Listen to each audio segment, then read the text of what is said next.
Hello and welcome back to 1874. It's time for a preview show as Villa travel to Craven Cottage Saturday, 3 o'clock. My favourite away ground, actually. I can't make it tomorrow, but it is my favourite away day, Fulham. And we've had some bad days there, but some very bad days there, in fact, but a good day there last season. Villa, of course, won 2-0 with a double from Ollie Watkins, if my memory serves me correctly. This show is sponsored by Luke Roper, and if you want to get 20% off everything Luke have to offer, and they've got some great new gear out at the moment, if you use the code TVV20, you'll get 20% off. Get that winter wardrobe in order ahead of Christmas, the busy festive period. Get yourself some outfits for the Christmas parties and whatnot. I'm your host, Dan Bardell, joined by my good friend, David Reed, both of us on brand. I don't like that phrase anymore. Both of us wearing Adidas gear.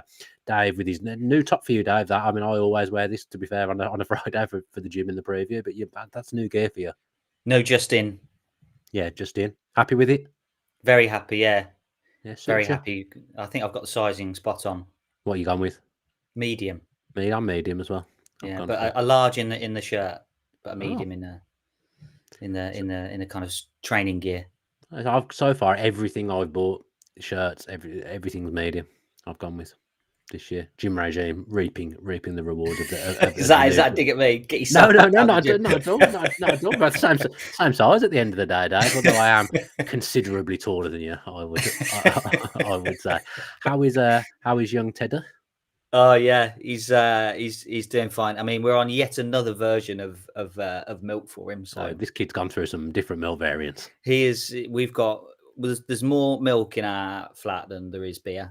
Put it that way. Well, so it's not a surprise.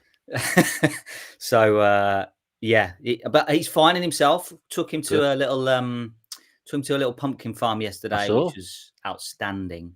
Yeah, absolutely fantastic. So nice photos. Some good photos for the wall there. Get them in a frame. I reckon they'll be up around the Reed abode soon. Yeah. Keen for that. But no, he's doing well. Thank you. Good to see.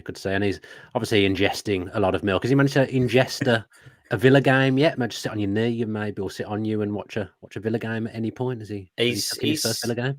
Yeah, he's seen a couple. To be fair, I mean, I can't say that he's fully engaged in it all. No, for sure. He's only about 3 months old. Well, not quite yet, 10 weeks. So, 10 weeks. But no, he's been in the room, and I've had to dial down some of the celebrations that would maybe happen otherwise. But yeah, I'll be here for the Bologna game, so he'll be probably too late for him to stay up, to be honest. And when you're trying to get him in a routine, I think so. He'll miss the Bologna game, but should be able to catch the Fulham game with him, I think. Yeah, hopefully. Yeah. Obviously, looking forward to it. Has he got a favourite player yet, or is it too early to say? Too early to say. He mostly cries, so there's not too much pointing and going, what a legend that guy is. So once he starts smiling at the telly, then I'll let you know whose favourite might be. And I'll have to dial down my celebration. It's completely different. Obviously, having a dog to a baby, I'm not comparing the same two things. But I went through a phase. Obviously, my dog Tibo is blind. I went through a phase when I celebrated a goal, it would scare him. So I have to give it the silent celebrations nowadays, because if he's asleep and I celebrate a goal, he shoots up and it scares him. So I have to dial down the celebrations like you, Dave.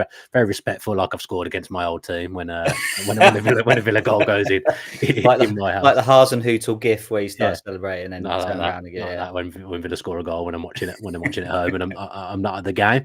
Right then, what do you think of this one, Dave? Fulham a good outfit, I always think. Marco Silva, a very underrated manager. I think it's his 150th game in charge of Fulham tomorrow as well. I think he's done a tremendous job there. They've never really been in relegation trouble since they've come up under his watch, and I think he deserves a lot of credit for that. And they've built quite an exciting team, I would say, Dave, because I was at TalkSport a couple of weeks ago, and they do like their best way I can describe it is like Soccer Saturday. So all the games are on around there. You've been filmed, and I was watching West Ham Ipswich, but I could see Manchester City Fulham. And every time I looked up, Fulham were scaring Manchester City. They've had a good start. I think they're a really good outfit, Fulham. Yeah, I think they are.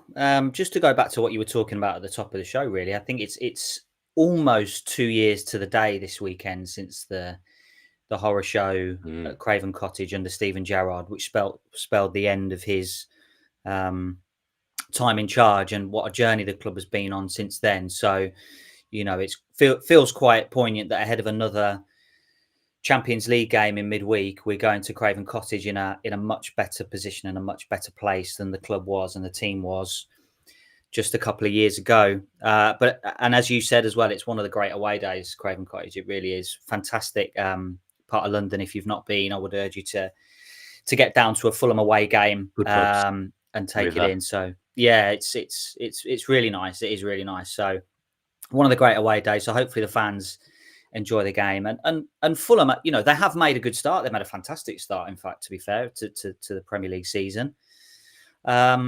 You know, beating Forest away, I think, was a result that not surprised me, but I thought Forest would get the job done there against Fulham.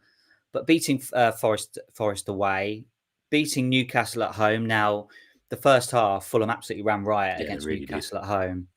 And I think, you know, Villa have got to be very wary of that and not giving them time and space at the start of this game. Villa have got to start the game really strongly this weekend. And I think they were positive. I mean, Fulham ran right in that first half against Newcastle, but actually towards the end of the game, Newcastle could have got back into it. I remember there was a chance for Fabian Schär where basically had just the goal at his mercy. And it's a bad miss. He ended up putting it wide. So for all Fulham playing really well in that game, actually Newcastle could have ended up getting something out of it potentially at the end. But certainly in that first half, they were excellent. And then the game against Manchester City as well. And they kind of changed shape a little bit. They swapped a few positions and a few players and went a little bit more compact against Manchester City away, as a lot of teams do. And they caused City some problems on the counter-attack, as you might expect. I'm sure we're going to go on to talk about Adama Traore, but he had a great game. Obviously, the missing piece was the finish for him. He did everything, but in all through that game, like I said, every time I looked up, he was just he was in.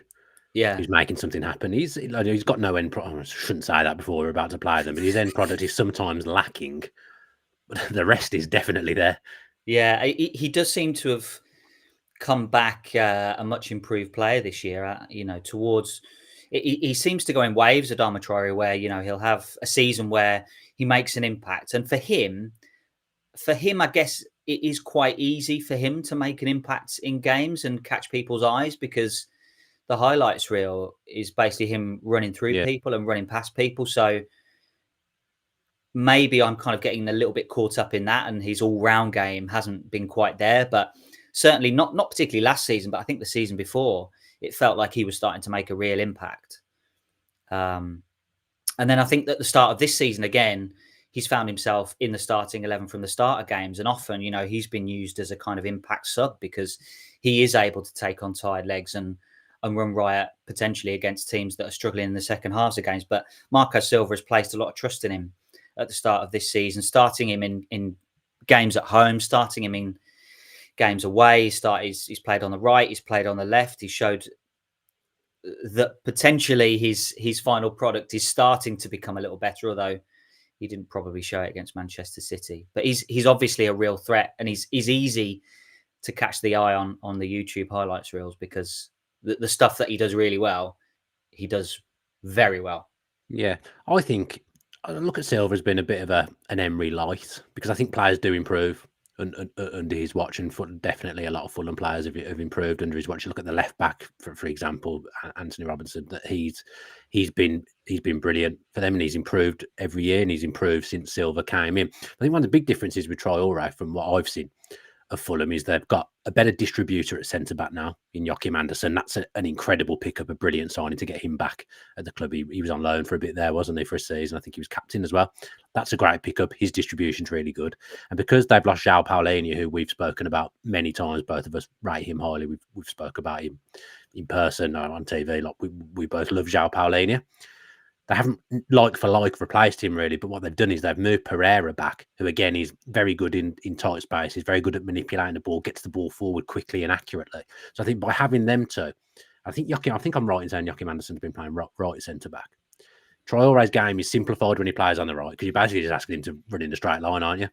But he's getting the ball quicker because he's got those two behind him. So I think that's why he suddenly has come to the fore a little bit.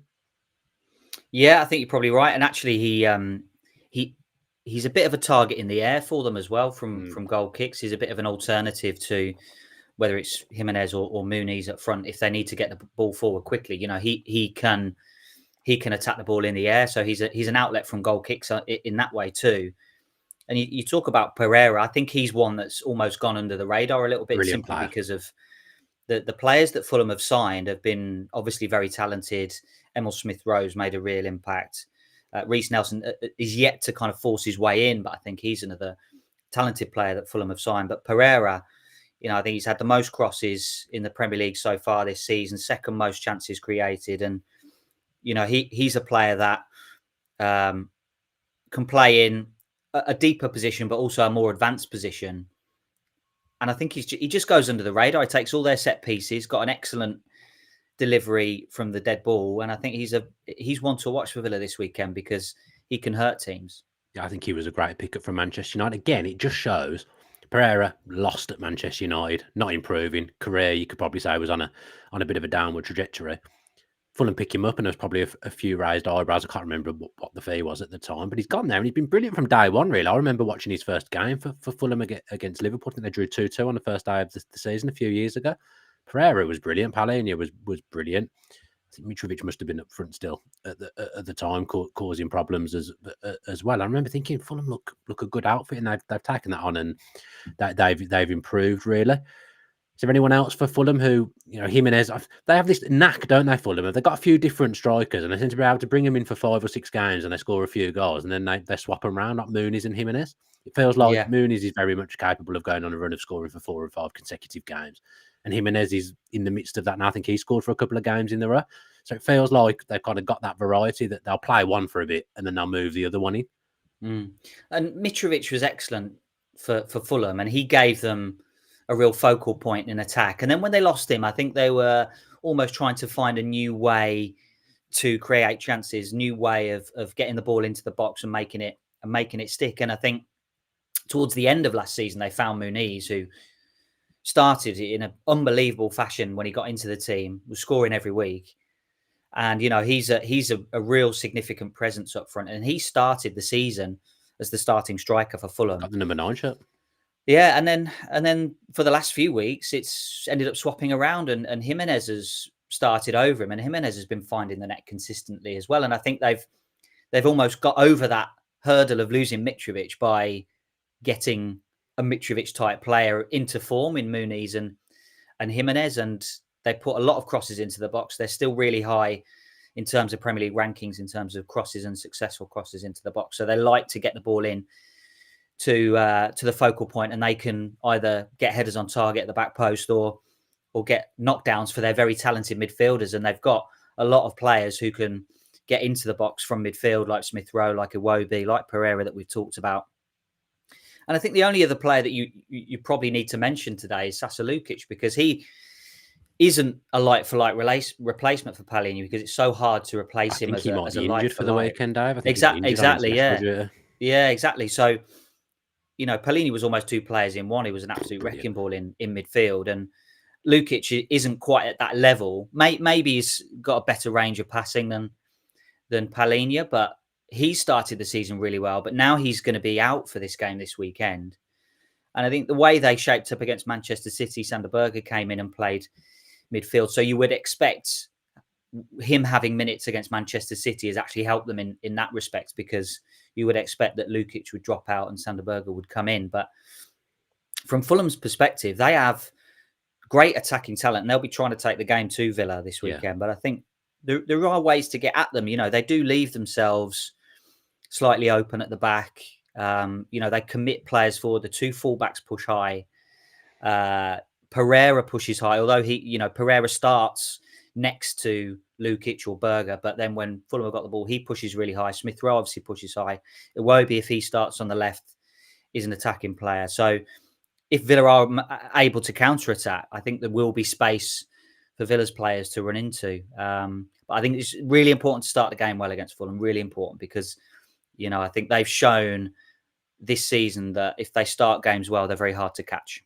Yeah, I think Smith-Rowe was left out of the City game for tactical reasons, so he could firm up the midfield a little bit. And just a shout out for him, I said about him scoring in consecutive games. That's a load of rubbish from me, because he didn't score in consecutive games. He got an assist in the last game against Manchester City, and that's the assist of the season for me. It won't get better. Oh, it was unbelievable. That way, it doesn't get better than that. There won't be a better assist than that all season. No. I don't think. That was a beautiful piece of football from Raul Jimenez. Yeah, really was proper, like, amazing. Like, just you see a lot of you don't see a lot of. I mean, it's more a broader point really for the game in general these days, and it's kind of like those moments of pure joy and pure skill feel like they're a little bit fewer and further between now as the game kind of consolidates into a lot of teams trying to play in the same way or similar ways anyway, and you kind of lose these bits of individualism, I think, when teams are kind of restricted in trying to control games. But I thought that was amazing. That bit of skill, absolutely brilliant. I loved it. I think I clapped it actually live. I thought it was unbelievable. Anyway, we should probably talk about Aston Villa Football Club, Dave, the team we support and the team we try and do shows around. It turned into a very big Fulham loving. That did for me. Probably concerned a few people so far with this preview. But you did say there's ways to get at Fulham, so I'm going to put your words to the test, Dave. What are those ways? Well, I think it depends who starts on Villa's right hand side. Hardest. We can't pick the team, can we? Because the injuries and we don't know who's back, and it's not easy for us to really preview Villa's team actually.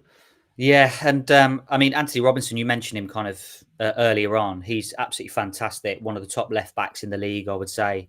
And that battle between Villa's right hand side and Fulham's left hand side is going to be a real key one. I think the way that we beat Fulham at their place last year, it was a lot about Ollie Watkins' movement in behind the centre backs. Now they've bought in Joachim Andersen this time, who is another great centre back and is a lot more mobile than Fulham's previous options, I would say, which were Tim Ream, Issa Diop. And he's probably going to be, Anderson's probably going to be alongside Calvin Bassey. So I think the battle between Andersen and Watkins is going to be really key. But I think, again, as I mentioned, on the counter attack, Fulham, I believe you can get at them, and key player for Villa on the counter attack because of his ball carrying is Morgan Rogers. Hopefully he can continue the season that he's having so far, which has been fantastic. Yeah, from what I read something the other day, I can't remember how true this is. It felt like Ramsey was the most likely to come back of the players that missed the last game. I guess we might see Boubacar Kamara or Mings on the bench potentially. If numbers are short, I think you'd see one or both of them on the bench. So we're thinking Rogers and Watkins up top. It's probably not going to be John Duran. He will start at some point. Obviously, he's fresh from signing a new contract, but I don't think it'll be away at Fulham. I don't know whether Onana is going to be back, so it could be Tielemans and Barkley in there, which I'm not adverse to in a game like this, because Fulham kind of try to play football, and then if we try and play football as well, it kind of comes up to who plays the better football, which is good rather than turning into a physical battle in the midfield. I think it'll be two teams that try and play football. So I've got no problems with Tielemans and Barkley central mid for this one. We don't know whether McGinn's back. We don't know whether Ramsey will be back. Philogene picked up an injury on international duty, so Bailey on the right, I would guess. And Konsa is the other one that we're kind of waiting on as well. From what I've heard, I think he'll be back.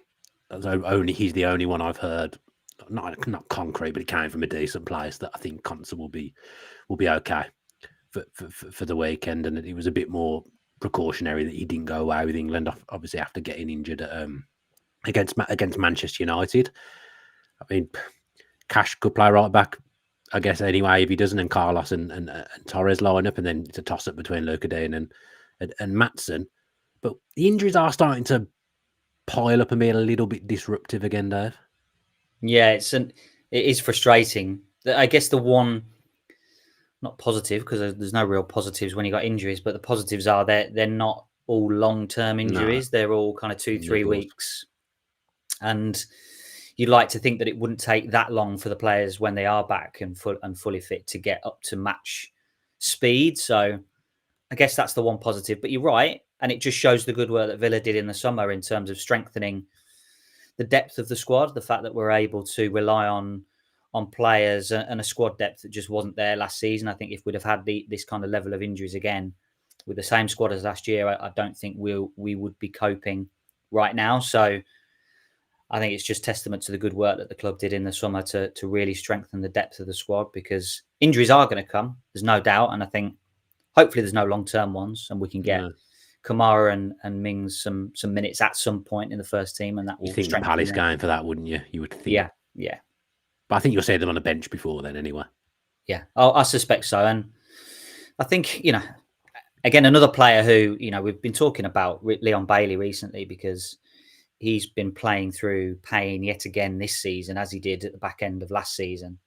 Hopefully he's back and flying and fully fit, because, certainly against Bayern Munich, he wasn't fit. No. And Emery said after the game that, he was playing through pain again. And I mean, Matty Cash as well, he said that he shouldn't have been on the bench against Bayern Munich, but he just didn't want to miss it. And that's another player who, sometimes he gets some criticism, but for me, I think there's no doubting his commitment to Aston Villa Football Club, and he wants to wear that shirt every single week, Matty Cash. And I think from his point of view, from what I hear anyway, he feels like he pushed himself a little bit too much in pre-season, and that's why he picked up the injury recently, because he was so eager and so keen to be firing for this season in particular, because of Champions League, because of all the games that Villa are going to be playing. And he feels like maybe he didn't let himself rest enough during the summer, and he was training while he was away during the summer break and didn't allow himself that rest. And that's why I think he feels like he picked up that injury. So hopefully he's now back and rested himself a little bit during that time where he had the injury. So hopefully he can come back and really contribute.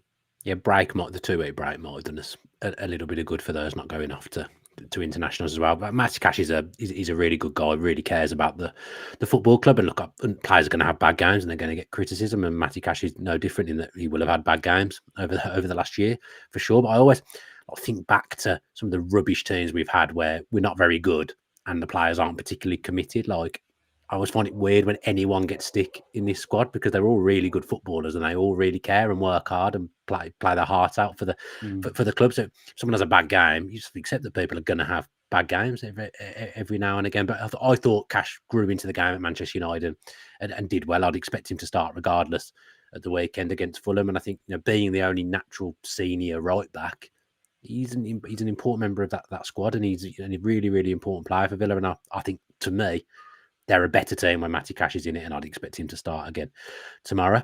Let's finish then with our hot or ice cold, freezing cold takes, David. I can't remember what yours was last time out against Manchester United. Mine was really close to coming off right at the end with Philogene.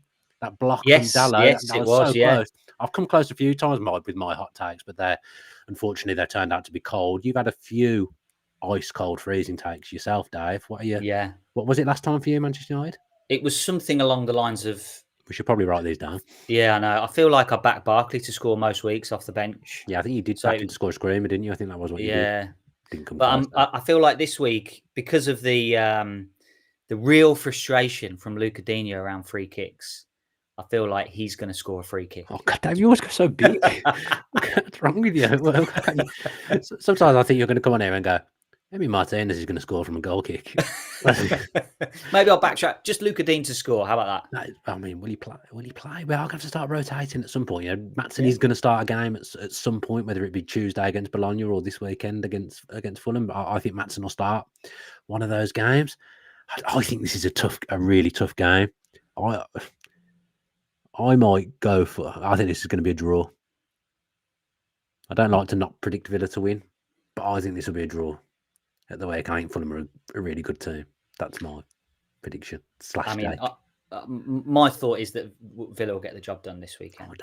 I think Fulham are good, but I still think they'll be around the middle of the table at the end of the season. So, Villa have got to go there and expect themselves to get the result. I feel like they'll get the job done. Okay. I'm going to stick with the score draw. That'll be 3 draws in a row, won't it? Which isn't brilliant, but yeah, I'm going to go for score draw. I think unfortunately Fulham might go ahead in this one, and it does become a hard game when you're behind against a team like Fulham at home, I'm afraid. But anyway, Dave, I really enjoyed that. From nowhere, we were both Fulham experts.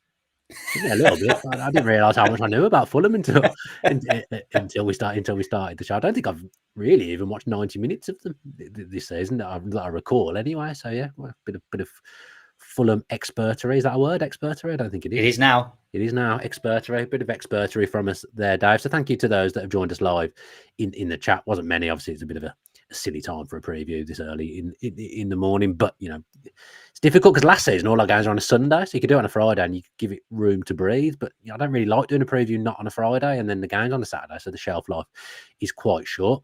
Don't forget to get yourself some Luke gear with the code TVV20 and you'll get 20% off. Do all the things I bang on about every week. Give this video a like if you're taking it in via YouTube. Let's get to 500 likes. If we don't get to 500 likes, Villa will not win the game on Saturday, so make sure you're hitting that like button if you've watched on YouTube.